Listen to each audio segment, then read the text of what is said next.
All right. Thank you so much to everybody who's come out for our last session before school starts for ISSessions. So, to anybody new here, my name is Jamal. I'm the vice president of ISSessions for this term, semester, year. I don't really know how to call it for this next session. So, I'm looking forward to actually having it in person again and being able to meet with everybody. If you are a first year, we will actually be coming around to your classes early in the first 2 weeks of school to introduce ourselves, just to try to get you guys to come out and be involved in the club. It's a real huge boost to your ability to network with people, as well as to get some insight into maybe what you want to do in the industry. So I'm excited to meet with anybody who's first year. And if you saw our message and you are a first year student, please feel free to share us your schedule as well, just so that we have a better idea of what the classes are looking like. And if you want to share that information with your friends, feel free. So just want to get started with our timeline. So we'll just do our short little kickoff. We got our news roundup for today. We'll take a quick little break, and then we have the most special guest speaker that we could ask for. We have Jack, who will be talking to us about some cool stuff. I don't want to spoil anything if you don't know what it is. So let's get into it. We'll start off with the news. Jib, if you want to take it away.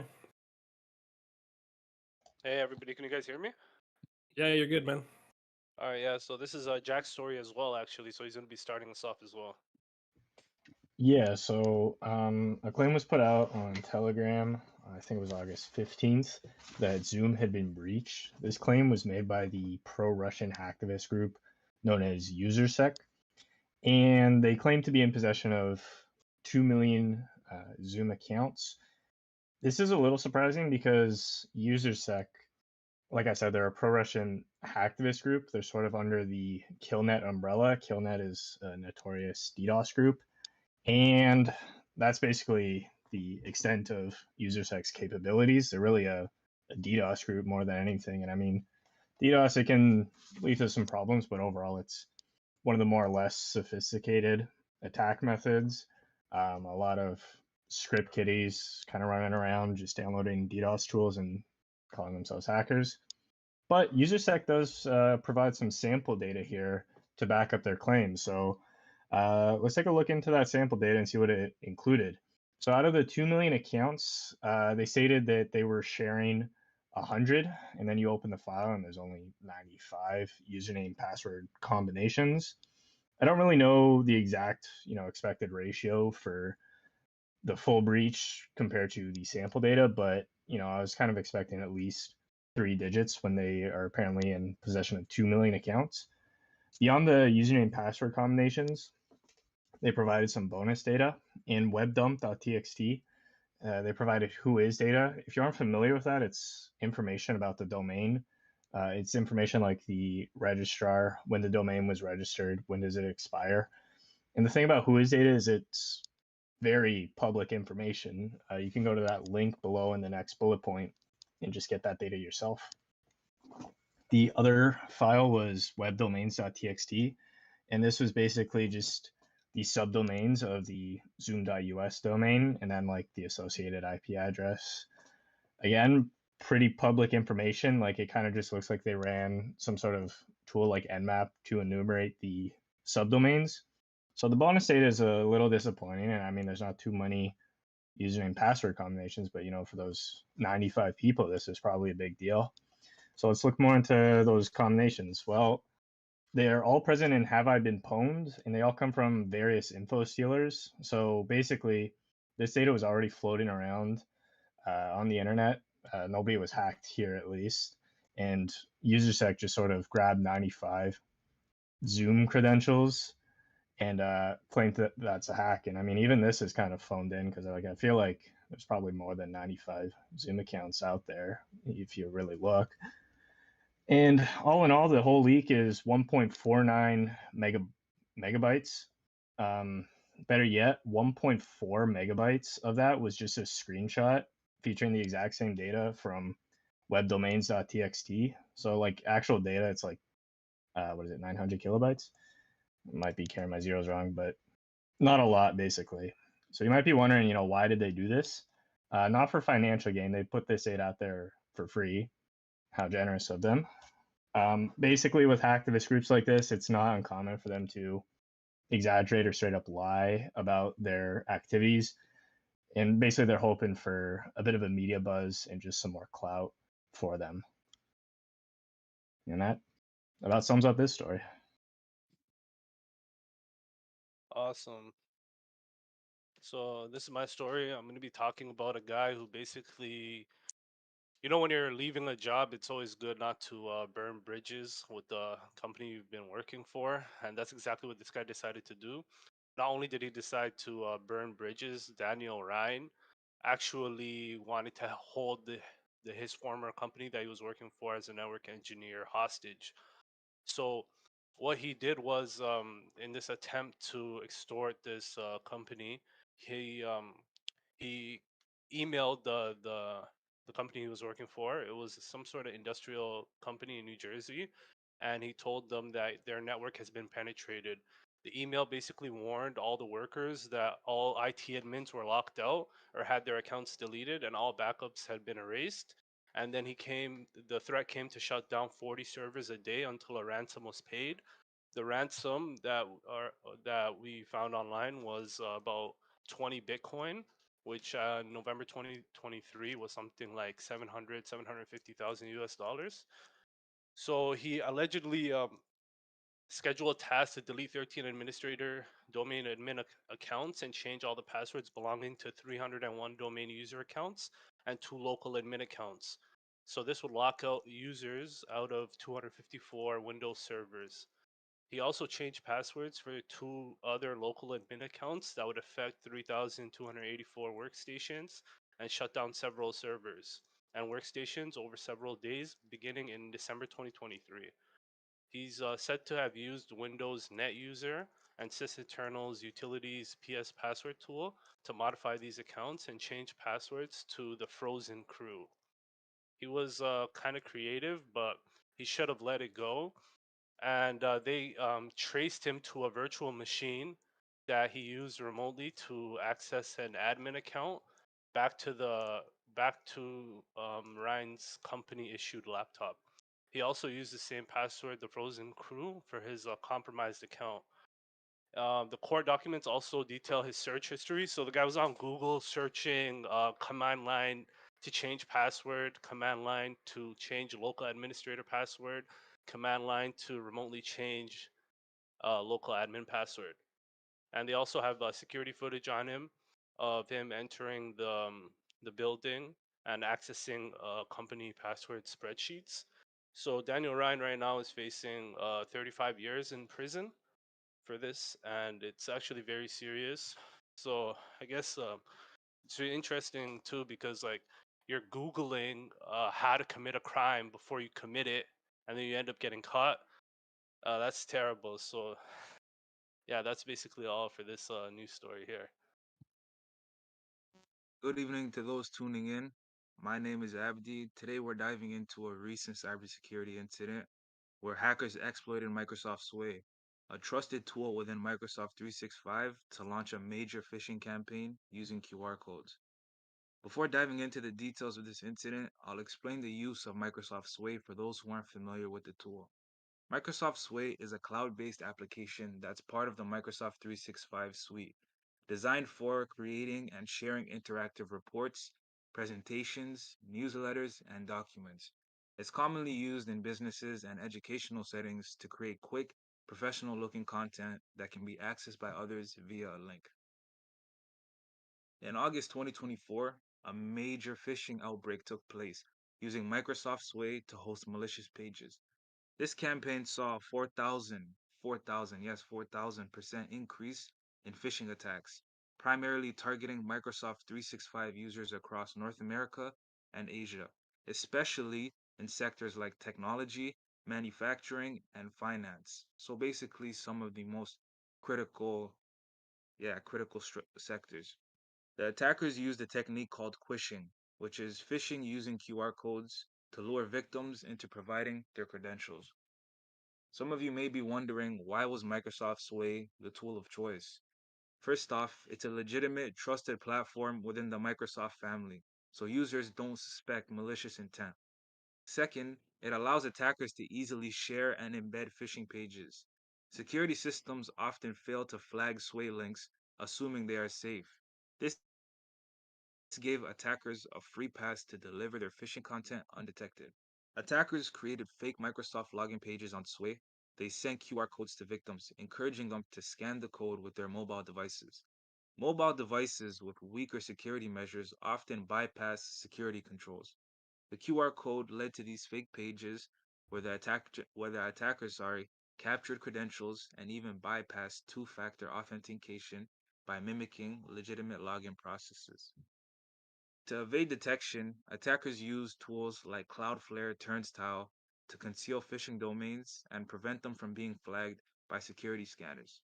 Cloudflare Turnstile is a tool designed to help websites distinguish between real users and automated bots. Some of you may have seen to be asked to solve a puzzle or click a button to prove that you're human and not a malicious program trying to gain unauthorized access. This strategy is what hackers use to maintain the phishing page's reputation, making it harder for automated tools to block them. For future reference, as we strive to become cyber professionals, there are some things to be learned from this incident to protect our systems against such attacks. Some of these being educating users about the risks of QR code phishing, implement multi factor authentication for all accounts, use advanced security tools to detect between both image based and text based threats, and monitor cloud application usage, including services like Microsoft Sway, to detect unusual activity. To summarize, this incident shows how even trusted platforms like Microsoft Sway can be exploited by attackers. Staying informed and attentive, along with using strong security practice, is our best defense against these evolving threats. Thank you for listening. Okay, that's me. Hello, everybody. So I found an interesting one, and one that I think that everybody should be a little bit concerned about, and ask a couple of questions. So this is a story about a data aggregator. So if you guys don't know what a data aggregator is, essentially this is just a company that takes data that they can find somewhat publicly available, apparently, and they compile it into a useful format and sell it to companies to basically use for like advertising and targeting and stuff like that. So this company called National Public Data. Oh, it didn't update in my slide. That's okay. The company is called National Public Data. So that's the name. They're a data aggregator, and this month they had a breach that exposed the records of 3 billion people. So you're probably wondering, like, what kind of data does a data aggregator have? That's a great question. They have a lot. I'll read you some of the fun ones. So they have addresses, date of birth, social security numbers, driver's license numbers, credit scores and reports, loan and mortgage information, job titles, employment history, income details, educational qualifications, purchase history, medical records, and criminal records, just to name a few. So they have a lot of stuff that they just sell. Now, a lot of it is anonymized, but it's really hard to say what is and what isn't. The company claims that all the data is anonymous, but as we've seen, and I think there's a skit from some talk show, I'll find it and link it later, but with enough time and effort, you can actually pretty much pinpoint individual people based off data that you buy from data aggregators. It's very easy to do. So 3 billion people's information just got leaked from these companies that I'm not even sure why they exist in the first place, but that's a story for another day. But essentially what happened is that the attackers used just SQL injection to bypass weak security measures and extract the data. It was literally that simple. First of all, I feel like a company that has the records of 3 billion plus people should have a little bit better security to prevent from SQL injection in 2024. But you know, that's what we're going to be doing. So that'll be nice to help these companies out. Yeah, this really is just a story to raise some alarm about these companies, because I don't really understand how they even come to exist in the first place or how it's legal to sell the data, especially since like 95% of data aggregators don't actually ask for permission to take your data and sell it in the first place. So these companies make millions of dollars off of us, then get hacked, leak all of our information to the public, and then we don't even know if we're in it. So something to think about, something to look into. You can Google data aggregators if that's something that you guys want to know more information about. And if I find this, there was a late night talk show host that was actually talking about it. I'll link it in here so you guys can watch, and it's pretty funny. So anyway, yeah, that's my news article, and I think we're on to a short little break now. That's a little presentation about QR codes. Very funny that you decided to do QR codes just like our last story. So very interesting there. I don't know how that came out. But please take it away if you want to introduce yourself. There are a couple of new people here that actually might not know you, so feel free. Yeah, so yes, yeah, it looks like there's a couple new people here, which is good to see. So my name is Jack. I just graduated this program a couple weeks ago. Um, Prior to that, I was part of the club as well. Like, if you are new to the club here, I definitely recommend staying involved because it really is helpful. It helped me land my co-op. It helped me land my job I'm working currently. I can't recommend the club enough, but you'll be hearing about that in the next coming weeks. So yeah, like I said, I just graduated the program, and part of the program, fourth year, is the Capstone project. Sort of like a culminating project. You got the freedom to choose your topic, or you can join your friends group, which is what I did. And then you work on that for 8 months, both semesters. And for us, we basically did a QR code verification app that we call QRFI. Just Peep and Joel Street. Yeah, one of my roles in the club was producer, so I handled the streaming. So before I get into the project, I gotta give a shout out to my friends. I did not work on this alone. And the idea wasn't even mine, it was Kian's. He came up with the idea, and he also programmed most of the application. Then you got Kyle, he worked on the user interface as well as helping Mason with the database and backend. Then you got me in the bottom corner. One of the things I said I did was I got everyone set up with their dev environment.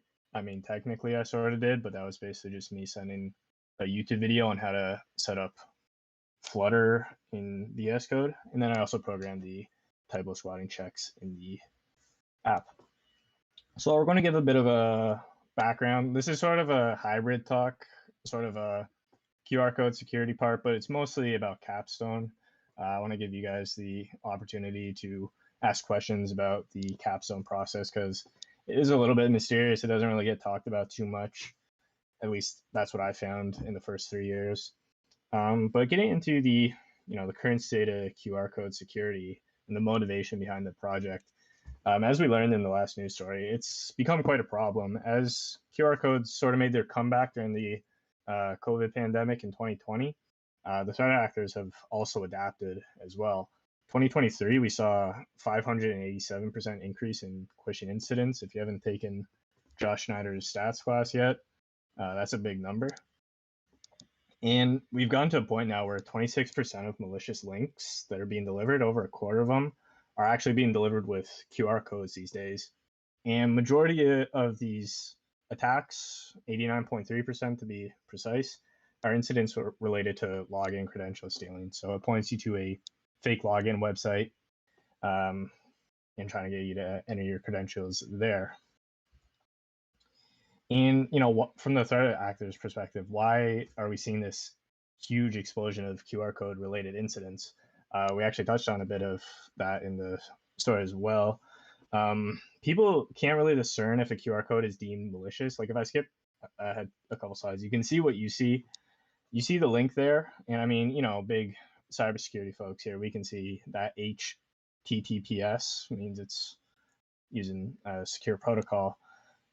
But think about your average person; they don't really know that type of stuff. In fact, 34% of individuals in a survey indicated they have absolutely zero security and privacy concerns with QR codes. You'd have to take it up with a psychologist, but I guess people just sort of trust pictures more.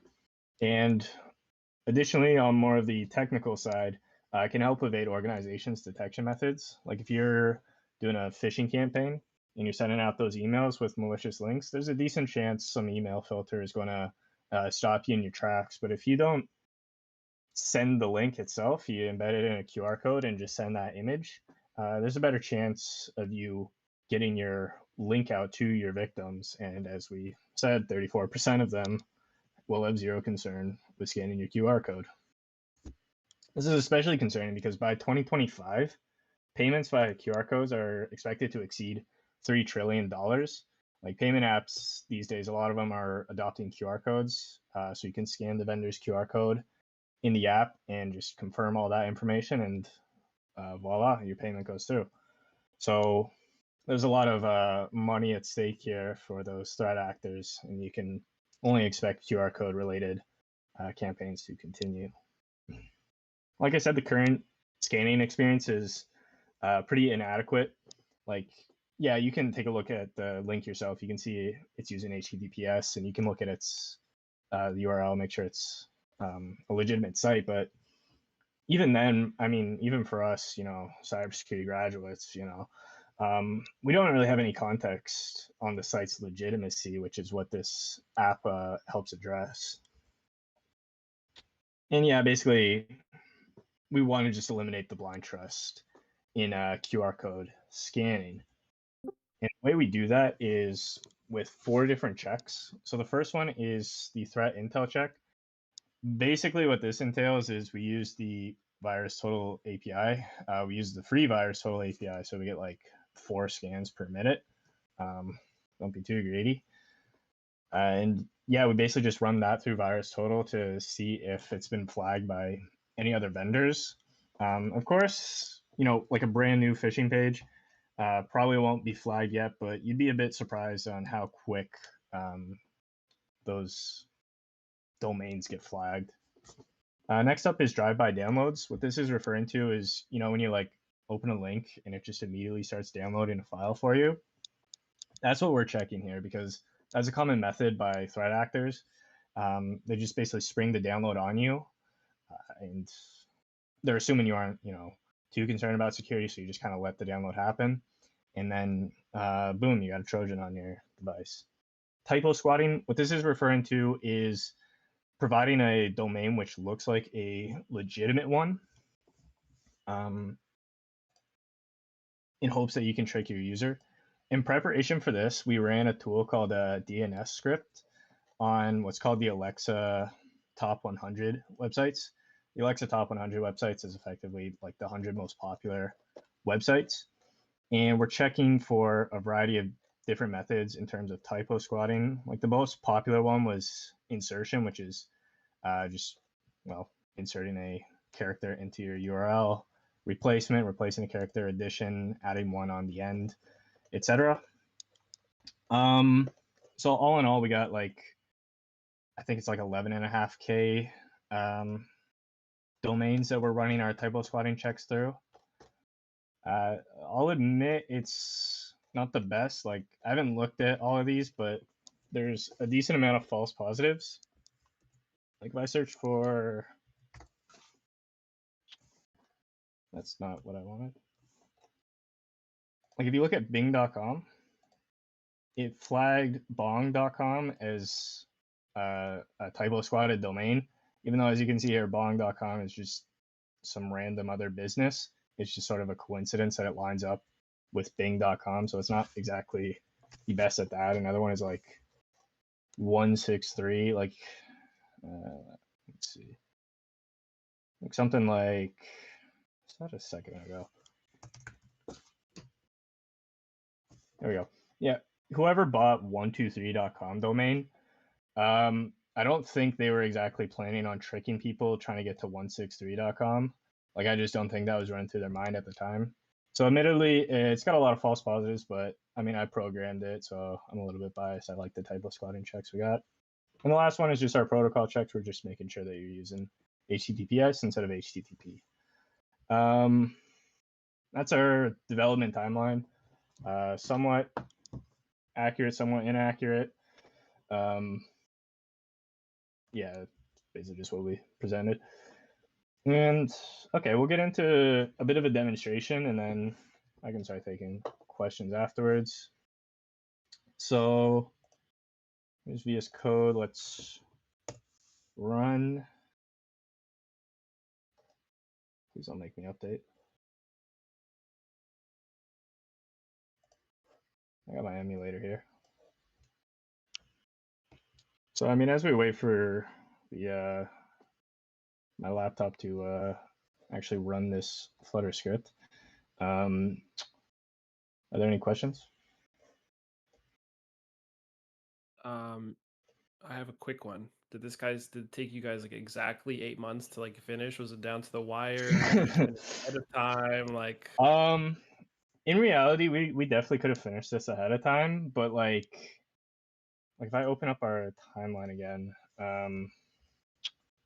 we said week 11 we got the backend server and the database set up.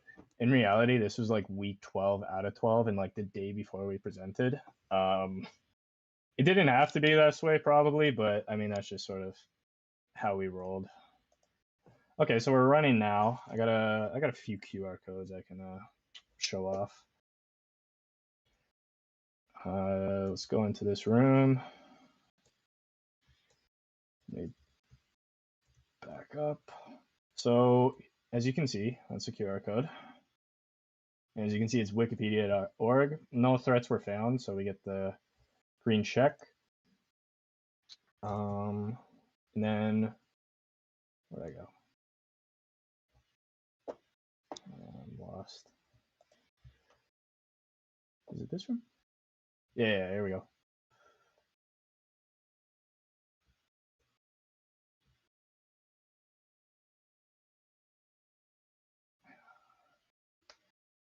So as you can see, my typo spotting checks, once again, I programmed this part. It works.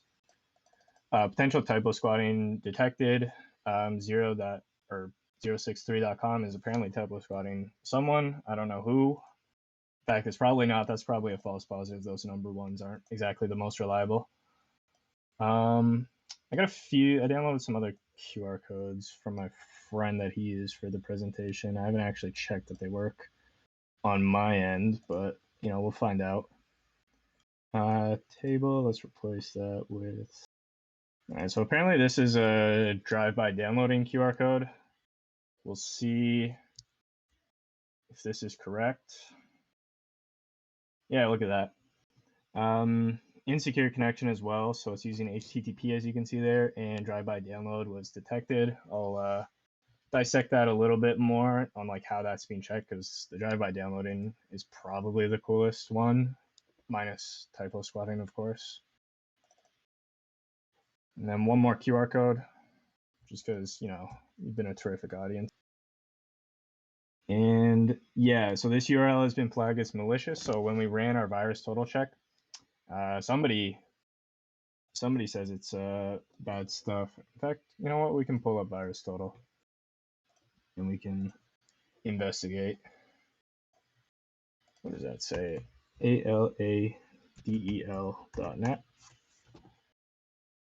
Yeah, would you look at that? 5 vendors flag it as malicious. Phishing, that makes sense. 89.3. Hopefully you remember that number. It'll be on the test. And not exactly too popular with the community as well. Yeah, so that's the demonstration. I can show a bit of the code here. So the typo squatting checks, the way this works is we get a bit of help from our typo list helper class. So that list of 11,500 domains I put in a Dart class, and thanks to this, I absolutely smoked my group mates in terms of number of lines written. Like they just ain't doing it like me. So yeah, I had the most lines written thanks to that. Typo squatting, drive-by download. I promise it's a little bit interesting. So we're looking at the content type header, and we're looking if it contains either application or octet stream. Admittedly, I don't really know what that means. My friend programmed this part, but apparently, as you can see in the comment, these are common content types for downloaded files. And then also we're looking at the extension. We're looking for any popular extensions, exe, zip, apk, etc. The last one is the threat intel checks. This is just using our BuyerSolo API, again, free one, and we're just running a check with that. In my announcement, I mentioned don't ask about our API key. I appreciate none of you guys asking because this isn't the actual API key, but we hard-coded our API key not once, but twice. So you can see on this variable, it's actually getting used here. This variable doesn't even get used anywhere. We actually just hard-coded this API key for the love of the game, I guess. But hey, you know, Ali Hassan didn't need to know that, and I already got my grade, so I can spill the beans. And that's basically how our application works. So, I mean, I can take any questions related to QR code security, the app, as well as just Capstone in general. That's kind of what I'm hoping with this presentation. But yeah, that's basically all I got to share with you guys. Thanks, man.